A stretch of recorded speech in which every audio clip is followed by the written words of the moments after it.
shouldn't have left you. Without that gangster music, you get ripped to it's bad. I'm bad. It's been a long time. I shouldn't have left you. Without that gangster music, you get ripped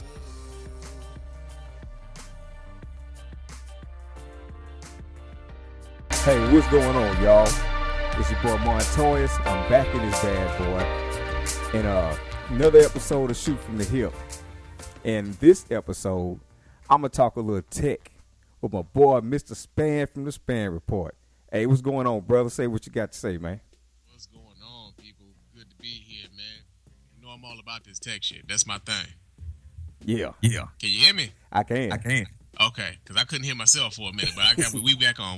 I hear myself too, actually.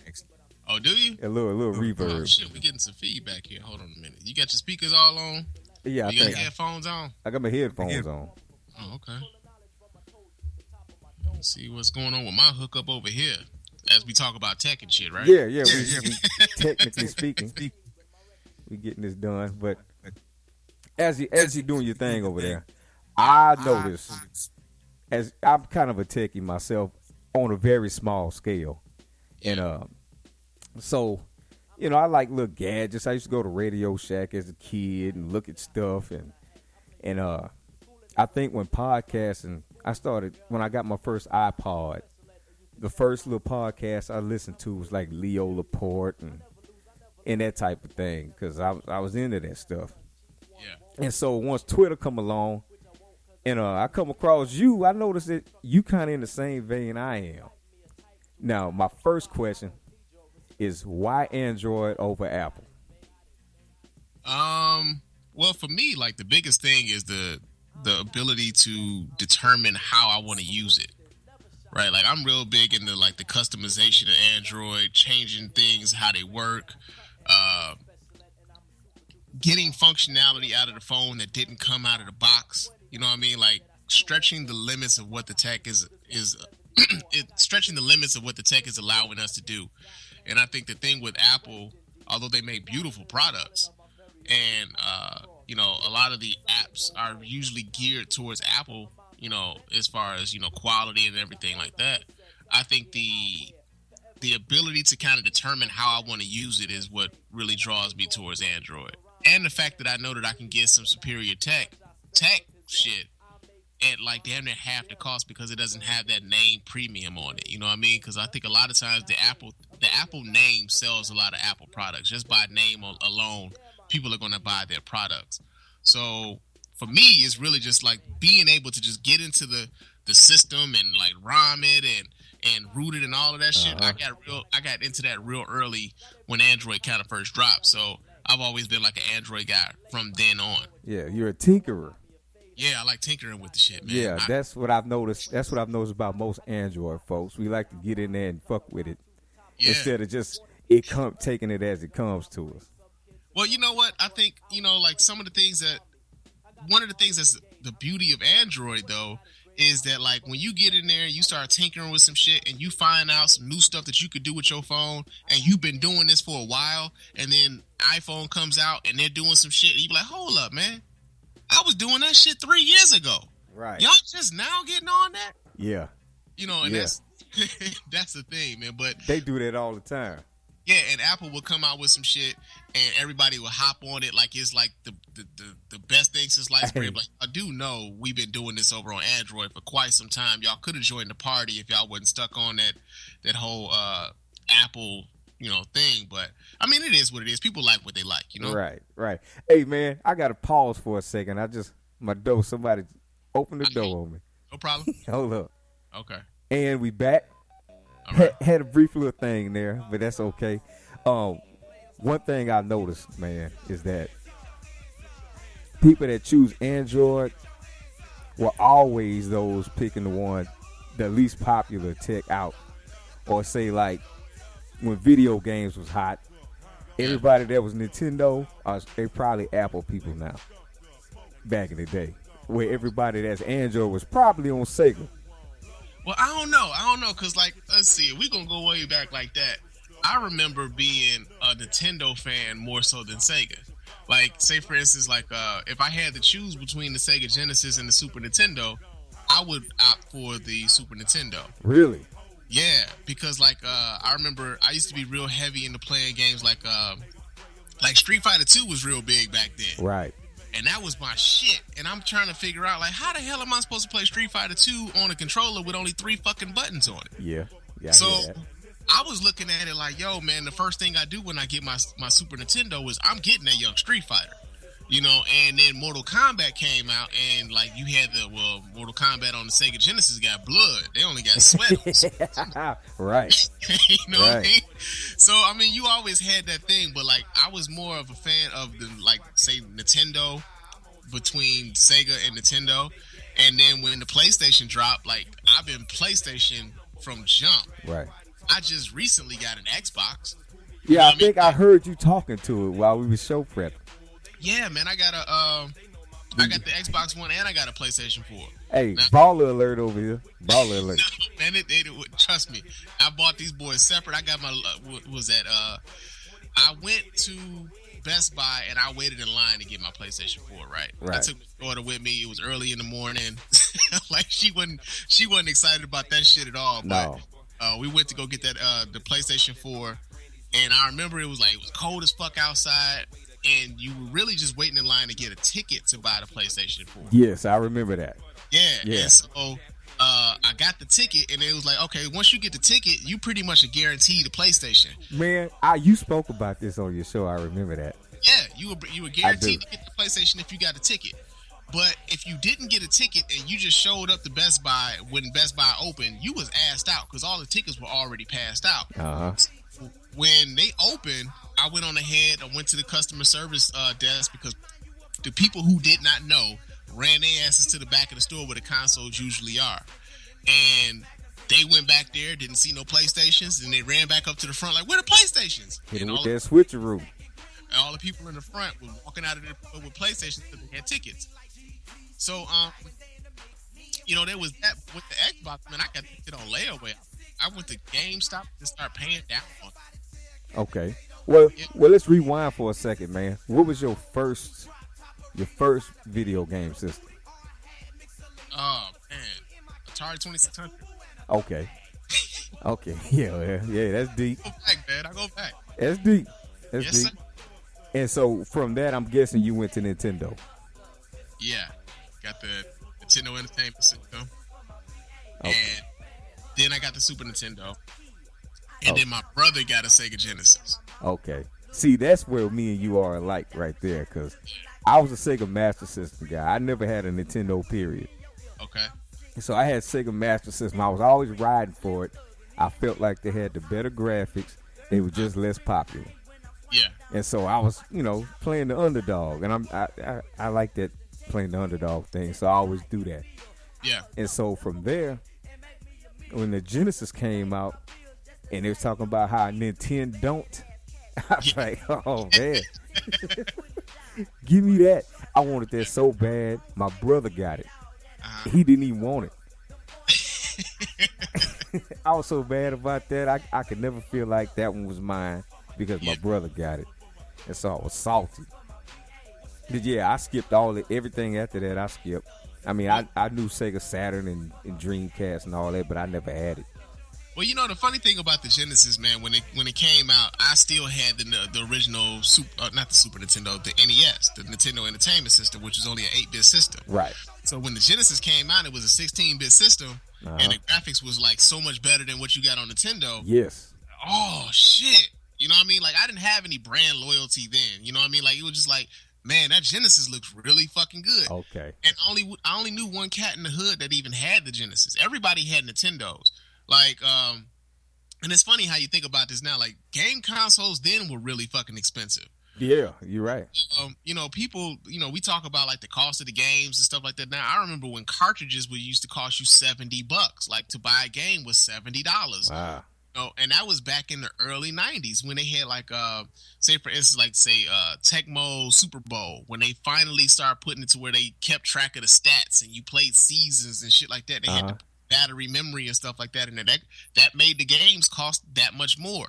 So Yeah, when the Sega Genesis came out, man, I knew one dude in the hood who had it, and I was at his house every day playing that shit. Yep. But I think everybody had that dude. Dude, as soon as that Super Nintendo dropped, oh man, I was on my mama's head. Like, come on, mama, you got to get this for me. And it ended up happening. What ended up happening was my cousin was riding my bike, left my bike at the fucking store. Outside the store, my bike got stolen. Needless to say. And instead of getting a bike for his, for my aunt to replace, I said, "Yo, give me that young Super Nintendo," and that's how I got it. And that's a hell of a bargain, unless you had like a Mongoose or something like that. Man, look, I don't even know what kind of bike that was. It was a Huffy something. It wasn't no Mongoose. Oh, well, you won then. Yeah, that's a win. Like, back in the day too, again, like that whole thing about Mongoose, I had no clue what the fuck a Mongoose was until I was too old to be really thinking about bikes. Oh wow. I was like, okay, that's some new shit. Hey. If you told me Huffy or Schwinn, I'd be like, yo, give me the Schwinn, you know what I mean? Yeah. But like talking about a Mongoose, I'm like, man, what the fuck is that? Oh, I was deep into that bike stuff for a minute, man. Yeah, it was like, everybody that didn't have much had them a Huffy or whatever. You could walk out of Walmart. But if you was like balling, you had you a Diamondback or a Mongoose. Yeah, man. And man, I mean, anybody that I ever seen with one, they was always like the only child and spoiled and all that. But it was cool to see it though. Yeah. Sometimes I wished I was the only child because my brother kept me from getting a lot of shit. I'm like, motherfucker. So are you the oldest or the youngest? I'm the oldest. Okay. You got one brother? Well, that depends on which side of the family you're talking about. If it's on my mom's side, we talking about I got one brother. That's that black shit. Papa was a Rolling Stone, man. There you go. I got two older sisters, a brother that's 6 months younger than me. Wow. And a baby sister. She's like 20. I want to say she's 22, 23 now. Okay. Yeah, man. Oh, there you go. Yeah, I ain't got all that going on, but yeah, man. Okay. Papa was a Rolling Stone, man. Okay. So let's fast forward to some current tech, man. Smartwatches. I know you got one. I saw it. I got a couple. Yeah. Well, there you go. So where you stand on it? You think they're gonna stay? You think it's a flash in the pan or what? I don't think they're a flash in the pan, but I do think they're a niche product. Okay. I think that if you aren't a person who was inclined to wear a watch, I don't think what the smartwatch offerings that they have right now are going to make you really want to go out and go buy a watch. Okay. Right. If you're somebody who like feels as if it can give you some sort of utility, then you can see some use in it. And I think that's really where I fall in line with the whole smartwatch thing. I mean, there's some coolness to it, but I think the utility of it is kind of cool too. So like, say for instance, I work in like in a construction like setting, right? And it's like really like we're really big on like production and getting a certain amount of things done in the day. Okay. So like anytime anytime your coworkers see you out with your phone, like whether it be texting, whether it be checking a message or whatever, guys kind of giving you the side eye. Okay. Right? Hey man, put your fucking phone away, dude. So that watch enables you to be a little sneaky with it. That watch allows you to just be like, hey, I gotta, the watch to me, it just kind of lets me determine whether or not it's important enough for me to pull my phone out at all. Yeah. Right. Yeah. So if I get a Facebook notification, I would look at my watch. Oh, it's from Facebook. It ain't that deep right now. I can go back to whatever the fuck it is I'm doing. But if I'm getting a text message from my wife, and it might be something that's going on at home, and I see, hey, babe, you need to call home. All right, cool. And then I can do that without ever having to pull my phone out of my watch. My phone out of my pocket. Yeah. You can initiate a phone call. Like, say, for instance, if you're somebody who's really, like, into the consumer tech like I am, I got a Bluetooth on all day anyway. Like the one that clips to your ear Bluetooth? No, I got the one that kind of goes around my neck, and I got the earbuds on because a lot of times I'm listening to podcasts while I'm working. Okay, okay, right? Yeah. So if I got a Bluetooth on and I got my watch on, I can initiate a call from my watch, never pull my damn phone out of my pocket at all. You know what I mean? Yeah. So, you got that kind of, that kind of functionality that a lot of people just ain't really ready for. They ain't like, I ain't got time for all that shit. And we heard that before with, like, say for instance, when the iPhone came out and you could do all these different things with all these different apps. I remember people saying, I don't need all of that. Yeah, I was one of those. I was poo-pooing it for a minute because I wasn't able to get it. So that's what it was. Yeah, it was like a lot of people like, I don't need all that. All I just need to do is be able to talk and text. I don't need all of what's with all these apps and all this other stuff. And so it's early on in the game when it comes to smartwatches. I think right now people still look at it as a niche product. I still kind of look at it as a niche product because a lot of people have kind of like went away from wearing watches, right? Yeah. I've always worn watches, so it's I do too. Kind of a thing. So to me, if I walk out of the door and I don't have a watch on, I feel a little naked. Yes. Yeah, I know what you mean there. Hey, man, I want me a watch so bad, one of those small watches so bad, but I know it ain't necessary for me. And all I want to do is look cool. That's all it is to it. But here's the thing, and I thought that too, right? Because when I got my first smartwatch, I bought a Pebble watch. Yeah. The Pebble watches aren't really that expensive. Like you can get a Pebble watch. Like the initial Pebble, you could probably get a Pebble watch at Walmart right now for $75. Yeah, I know they're cheap. I've seen them. But like, if you're going to get something like, say, a Moto 360, or that's the one I want, by the way. Okay, I got two of those. One for work and one for when I'm not at humble work. Bragging again. There you go, man. He done humble bragged about 4 times so far. My wife bought me the fancy one. I bought the one with the leather strap so I could wear it at work. Okay, but. Yeah, man. So you go get that tag when it's out now, huh? No, I don't think I will. No? No, and as a matter of fact, if I was to get another smartwatch, it will probably be another Moto 360. There you go. Because I know they updated they just came out with a second version of it this year, and they do the Moto Maker where you can kind of customize it, yeah. The straps, the bezels, and all of that shit. And Motorola does a really good job of that, even with their phones. Like with the Moto X, they were really good with like letting you design your phone how you wanted it to look before you got it. Right. Did you ever get a Moto X? No, I was always a Nexus guy, man. Like, and that's another man, thing. Yeah, the Nexus. What is it? XP? The Nexus 6P. 6P. That's the one I want right now, man. Yeah, it's a bad motherfucker. That bad boy looks nice. And I don't even care about that strip across the back. Yeah, I wish I could get it. Only I just, like, not even 2 months ago, got that, was it the Samsung Galaxy S6 Edge Plus? You got the Edge? Yeah. Okay, so, man, I want to ask somebody that's kind of in the know. Is the Edge worth it? No. Okay.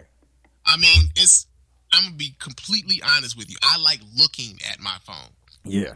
That's the only thing it's good for. Yeah. Like as far as like the Edge like apps or whatever, like the Edge like say for instance you can swipe from the side and you have your most immediate contacts that you know like your Fave 5. If you're on T-Mobile, you're familiar with the Fave 5 people you like talking to. Yeah. You can pull those up or your favorite 5 applications. But outside of that, there's not really a whole lot of functionality to the curve on the Galaxy S6 Edge Plus. It's just pretty. It's just pretty, man. It's just nice to fucking look at, and I like looking at that. I can't front, man. I'm an HTC guy, and when I saw that Edge, I was like, oh. I just got my HTC, and I was, it hurt, man. I'll tell you this: for a long time, I was down on Samsung. I wouldn't buy Samsung shit. Yeah, it was plastic and cheap feeling. Here was my issue with Samsung. Right when Samsung first came out with the Galaxy S line, I got the T-Mobile variant, which was the Galaxy S Vibrant. Right. Really nice looking phone, but it did have that cheap plasticky thing going on with it. It was a plastic phone on the back. It was like real flimsy back on it and everything else. But what pissed me off with Samsung years ago was like I was having issues with the GPS actually finding out where the fuck I was. Oh wow. I'm real big on getting like the latest version of Android when it's available. And Samsung wasn't updating the phones. And my thing was like, yo, man, when are you gonna update the phone? And instead of updating the phone, it just came out with a new fucking phone. Yeah. Like, man, what the fuck? So what does that mean to me? Man. They all you asked out. Yeah, so it was like, okay, I can root. That's really what got me into like rooting and ROMing my phones because like it's like, okay, I can go get the updates. I don't have to wait for Samsung to do it. I can go get the update. Somebody will make a ROM for it that works. But even when you do the ROMs and the root and everything else, sometimes that comes with something else might not necessarily work the way it should. Okay. So, I got another thing for you.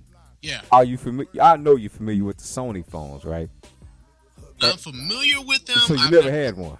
I've never owned one. Man, I've wanted me one of them Sony Xperia phones ever since the Z3, and it's killing me that Sprint won't pick it up, and I gotta come out the pocket and go get one, man. I keep reading these reviews, and they sound like they right up my alley, and I can't do it. So yeah, man. That's how it was with the Nexus phones for a long time. Yeah. Yeah. You know, like I remember when the very first Nexus phone, you could not go to a carrier and get it. You could not go to a store and get it. And much the same way like the OnePlus One phone. You can't walk into a store and get that phone. You can't get it on a carrier. You have to buy that phone unlocked. The good thing about that is that now with the cost of a lot of these phones are coming down. So you can get a OnePlus One, which is what they would deem a flagship killer, so to speak. Yeah. Some of the same sort of specs that a Samsung Galaxy S6 or an iPhone 6 would have, but at damn near half the price. Well, let's be clear. The price ain't so much coming down as that they spread it across your note. No. I mean, the price is coming down. Like I won a OnePlus One phone on Android Central. They had a you one of them insiders, man. You got to be invited to get one of those. You do have to be an insider. You do have to be invited. Now, you know what was funny? When the OnePlus 2 phone came out, I got invited to buy it, and I swore I put it on Facebook like, yo, man, who wants to get this phone? I put it on Facebook because I knew I wasn't going to get it. It didn't have NFC in it. So tell me how you got invited, man. How does that work? Well, you basically put your name, you put your email address in the queue, and you wait. That's it. That's it? That's it. You put your name in the email, you put your email address in their queue, and you wait for them to email you the invite to buy the phone. Hey, side note tangent. I just downloaded Michael Jackson's Thriller on Google Play because I saw you put that out there. I was like, oh, bet. I'm all on top of that. So yeah, man. Hey, you on the cutting edge of all this stuff, man. Kudos. You know what's funny is that my wife, like, she's an Apple person, right? And so I put that up there, and we was talking about it was a Google Play exclusive.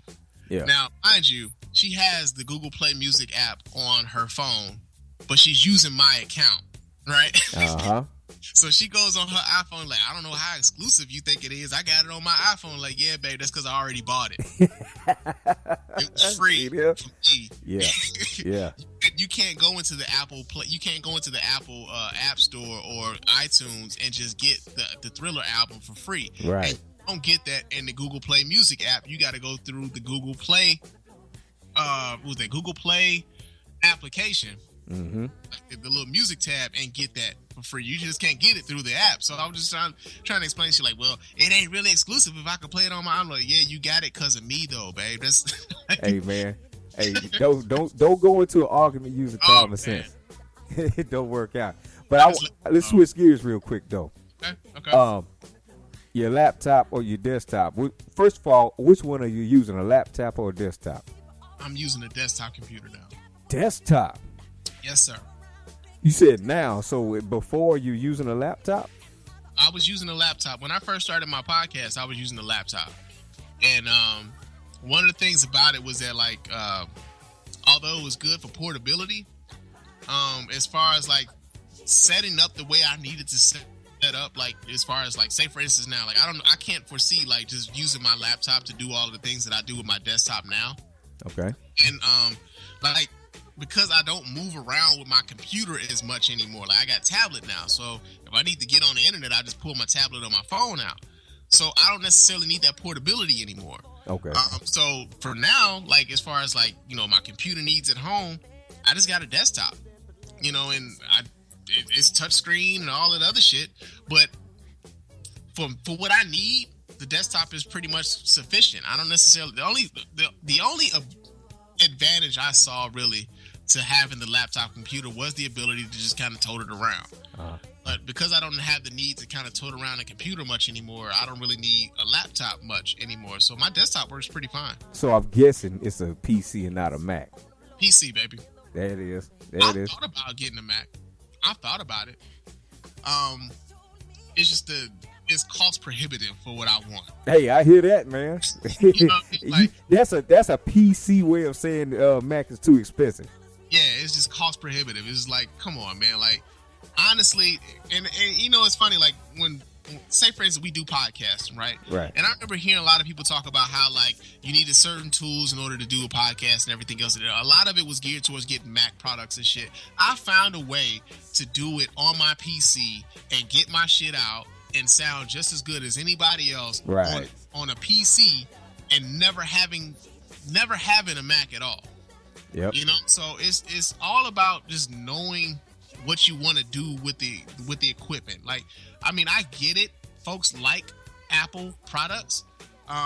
You know, one of the biggest misconceptions about Apple products, especially with their computers, is that there are no viruses made for Apple products, which is some bullshit. Yeah. They're just not attacked as much. Yeah. Well, not only that, part of the reason why they aren't attacked as much is because not as many people have Apple products. That's correct. Especially when it comes to their computers, you know what I mean? Yeah, So hackers don't get banged for their buck messing with Mac because not that many people got it. Right. It's like if I'm gonna hit as many people as I possibly can, Jim, that like 97% of the world's computing population are using Windows PCs. So I'm gonna go there. Now there are some security advantages or security things that they do for Apple that kind of makes it, you know, I guess more secure, so to speak. I'm not sure. Yeah. But for me, just the like for what I need my computer to do, I'm perfectly able to do it on a Windows PC. And going to get a Mac just because it's a Mac to me will be counterproductive and again cost prohibitive. Hey, I'm gonna let you on some inside baseball, man. My wife just cut my PlayStation on. Okay. And we got our little nephew over here at the house. Okay. And she trying to play. She trying to figure out how to play 2-player. She got both remote controls. Asking me what to do. Oh, this is hilarious, man. So you tell him to hit that young button in the middle, man. Yeah, I did. But you know, it'd be different if I was just over there to show them. But they gonna figure that out. I got a story for you though, real quick. I've been trying to get my wife on the game for the longest, man. She just won't do it. Oh, mine. She whooped me in some Street Fighter, and she been hooked ever since. Yeah. No, girl. Dog it. Hey, give me that. Give me the white one. Give me the white one. All right. Boom. Now it's on. Son of, and you hear, right? You hear in the microphone, Spann? Yeah, I hear. Oh, I hear. son of a gun. All right, I'm going to pause one more time, man. All right, brother. No, you ain't. You ain't okay. That sorry. All right. Right there. Yes, sir. Yes, sir. All right. Uh-oh. Look like I'm recording anyway. All right, so inside baseball, man. Okay. I just got Saturday and Sunday off like 2 weeks ago. Uh-huh. And so up to that point, I had Sunday and Monday off. And Monday was very peaceful because everybody else was gone. Yeah. And I was at home. Yeah. And so, Mondays was the day I could like put a podcast together because I didn't have no interruptions. Well, now I'm wide open when everybody else wide open. Right. and here you go. You gotta make it. You gotta make it do what it do, man. I that's one thing that I've had to learn with my show. Like I gotta move around my wife now. You know what I mean? Before I do whatever the fuck I wanted to do when I wanted to do it. Now I gotta make room. Hey, that's exactly where I'm at. I gotta make room. That's part of the reason why I started doing these podcasts on Saturday afternoon, Saturday mornings, because my wife won't time. She's like, "Hey man, you be doing that damn podcast shit all day. I need to do something. Like I can't be stuck in this bedroom all day waiting for you to record, nigga. Like what's?" Yeah, right on. So I got a story for you, man. Yeah. I shouldn't even call it a story. The reason I got this podcast started, I needed me some equipment. Okay. And I had it in my mind in the works forever, but I didn't have the equipment. The Dell XPS 13 came out. Okay. And I was like, oh, that's it right there. I want that. And so I worked some overtime. I did a bunch of stuff. And I finally was able to knock this computer off. The very next day, the Surface Book came out. Oh, man. The very next day. Now, granted, it's about a $500, $600 difference between what I got and what they got. Yeah. But the fact that it was just the very next day, man, it bit me a little bit. And so I want to know your opinion on it. What you think about the Surface Pro, the Surface Book? I'm gonna be very honest with you in saying that I don't really know a whole hell of a lot about them. Okay. I see the commercials on TV. Yeah. I see them as like laptop replacements because I think that's what a lot of people are using tablets for now. Is kind of like a replacement for their laptops. But the way that they're moving the tablet space now, especially with those Surface tablets, is that there really are, pretty much PCs that are like in tablet form. Yeah. And they came with the USB ports, and they came with the Windows 10, and they came with the detachable keyboard and stuff like that. So I'm thinking what they're really doing is they're just trying to position the tablet as a replacement for your laptop. Yeah. And you're going to be able to do a lot of the things that you used to do with your laptop. You'll be able to do it with those tablets. And they cost just as much as your laptops used to. Yeah. You know what I mean? Yeah. So, yeah, man, I haven't had any experiences with them though. You know what I mean? Like I see them on TV.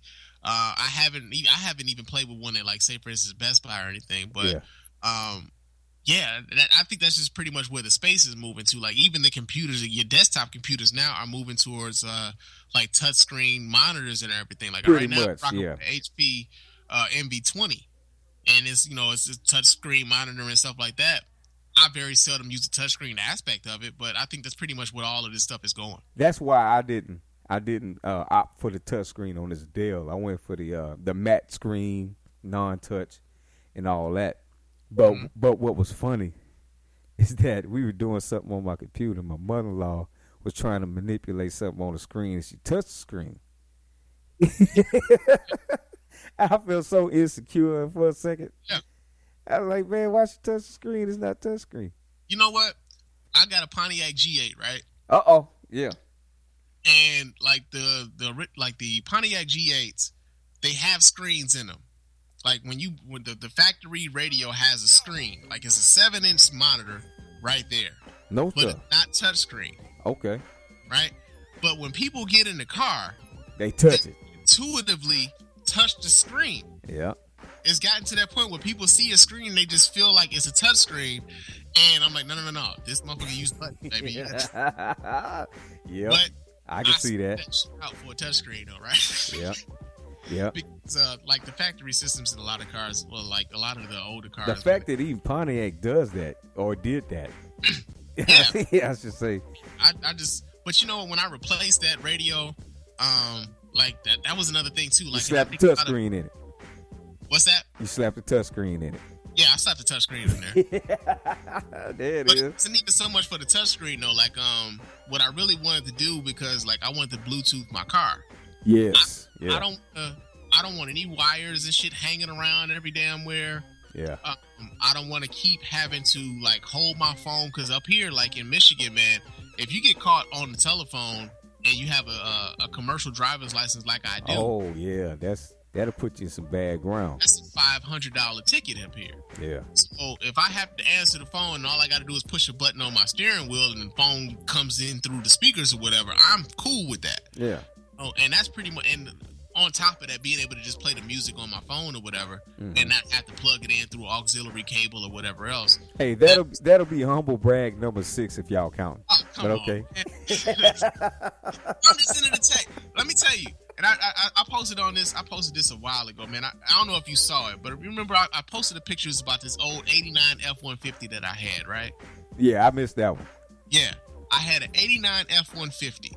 It had a hole in the floor, right, on the driver's side. So if I dropped anything, that shit was just gone, right? Okay. And I used to do shutoffs for the utility company here. So, like, I used to ride around in this old beat-up Ford F-150 with the hole in the floor, shutting off people's lights and gas, right? Oh, man, you was one of them. Yeah, I was one of them. I was that dude. That's right? why you a gun dude now. I get it. Yeah. No, it was long before that. Oh, okay. It's long before that. But the thing of it was that, like, I even in that beat up ass car, I had a satellite radio in that bitch, right? Yeah. So, yeah, there it is. And I was talking about how, like, I used to listen to what was that? Sirius satellite radio, Foxhole, Jamie Foxx's channel. Yeah, I remember that. Yeah, man. He had Speedy's Comedy Corner. He used to have Corey Holcomb and yes, all of them. I recall that. While I was cutting people's shit off, right? And I would be cracking the fuck up in the truck but I gotta fix my face because you don't want to be You laughing. can't be cutting people's stuff off with a smile on your face. Right? They like, hey man, what the fuck's so funny about this, dog? You know. So like even then, I had GPS in that motherfucker. I had the satellite radio in there. It's like I'm it's not so much bragging. It's just the tech, man. I've always been into the tech. Okay. Even when like these are just the thing. I'm like I really like being on the cutting edge of that. Like, yo, this is what people are gonna be on. I'm on this already though. Okay. Okay. So let me fast forward to today. Okay. You know, the whole bombing in Paris happened. Yeah. They came out. I heard on one little news channel trying to blame PS4s for ISIS sending messages back and forth, and now the conversation has gone to encryption. And should we allow it, or should we provide backdoors for the government? Now, what's your opinion on that? I saw that, and I think that it was. I think what's going to end up happening is people are scared right now, and they're going to allow that to happen. They're gonna overdo it, overreact, and much the same way that they did with the Patriot Act with 9/11. Yes, I was thinking the same thing. Yes, so many different civil liberties and everything else, and we've gotten to this point when it comes with the tech. Like, say for instance, where I remember when the Nexus 6 dropped, they were talking about how the phone comes encrypted, right? Like everything on this phone is encrypted, so it's basically about protecting your individual data. Right, your personal information is really about protecting that information and keeping that from leaking out to unscrupulous sources, right?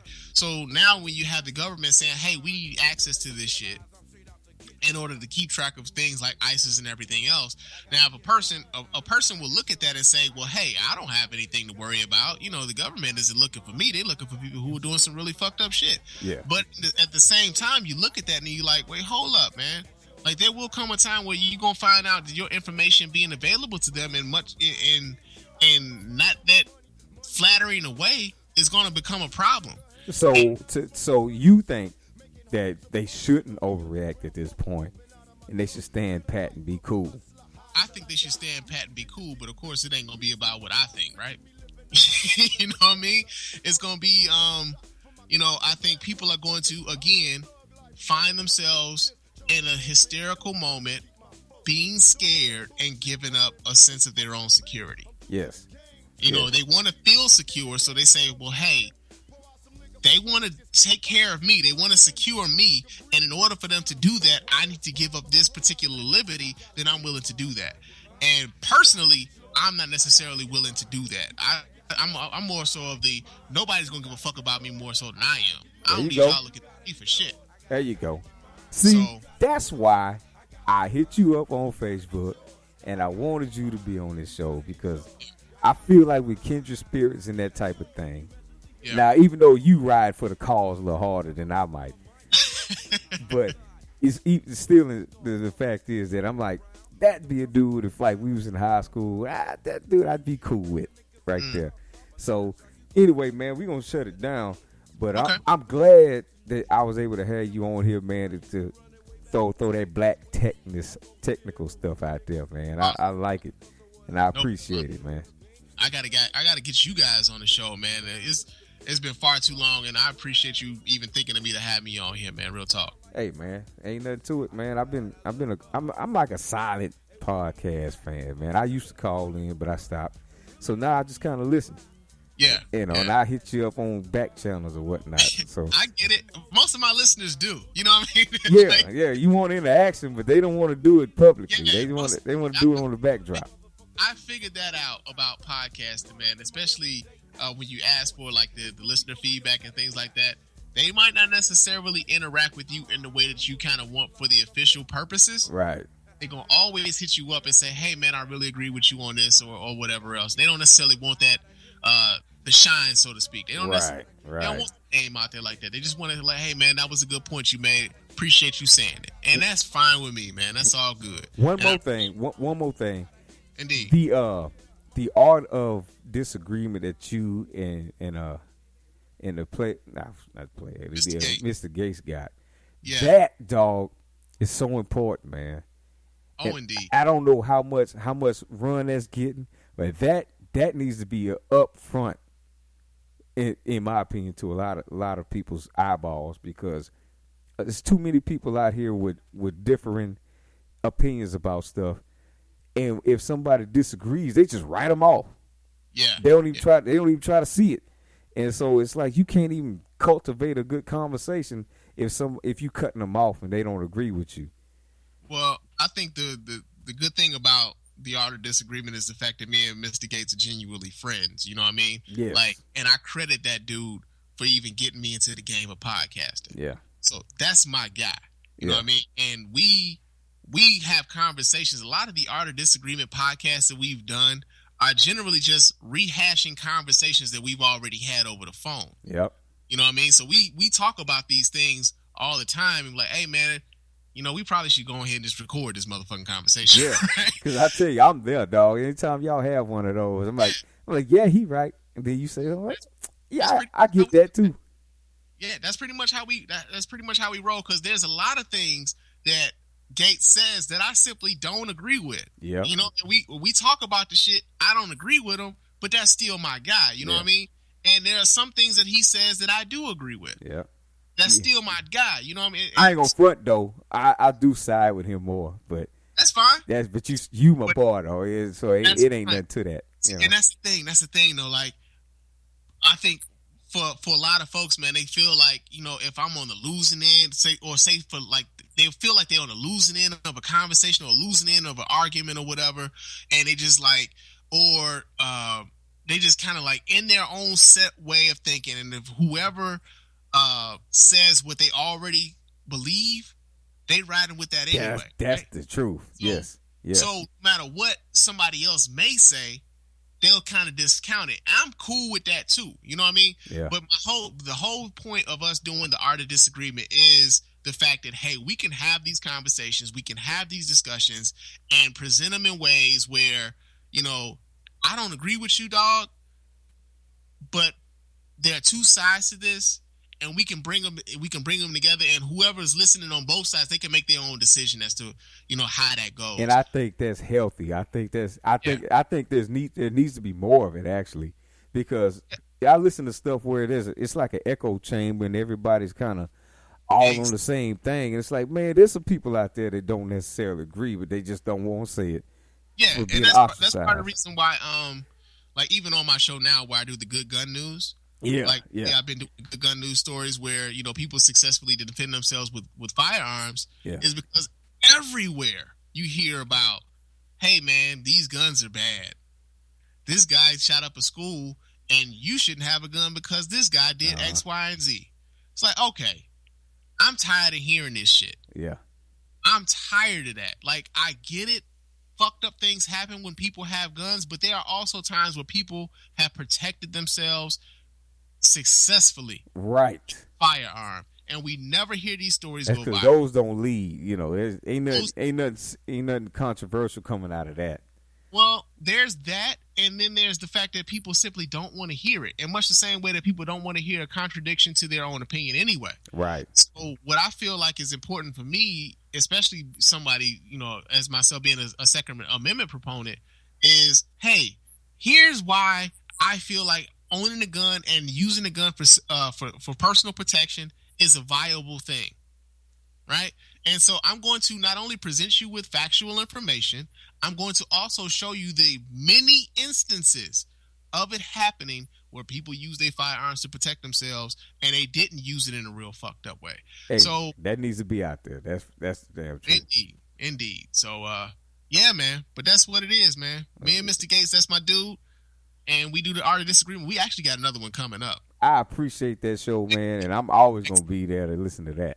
We got another one coming up next week, brother, so be ready. All right, good deal, because I'm probably going to do a little something like that. Not piggybacking off of y'all's things, but I know that I got some opinions that a lot of people don't like, and I usually keep them to myself. Yeah. But now I'm talking on this microphone, and I'm feeling like I should probably say it, see what happens. And here's another thing, too, man. In this podcasting space, it's room for everybody. Yeah. You know what I mean? It's room for everybody. So I wouldn't even necessarily say what you would do would be piggybacking off of that, man. Okay. You know what it is. You know what I mean? Just go ahead and do what you do, man, and make it happen. Well, look at that. Inspirational words from your boy, Mr. Spann. Make it happen, man. On the Shoot from the Hip show, that boy just shot from the hip, literally, because he got a gun on him. And I appreciate it, man. So, hey, I'm going to close this thing out. And All right, brother. All right. I'm going to keep in touch, man. So, you have a good one, man. I'll talk to you later. You do the same, man. All right, dog. Peace. It's been a long time. I shouldn't have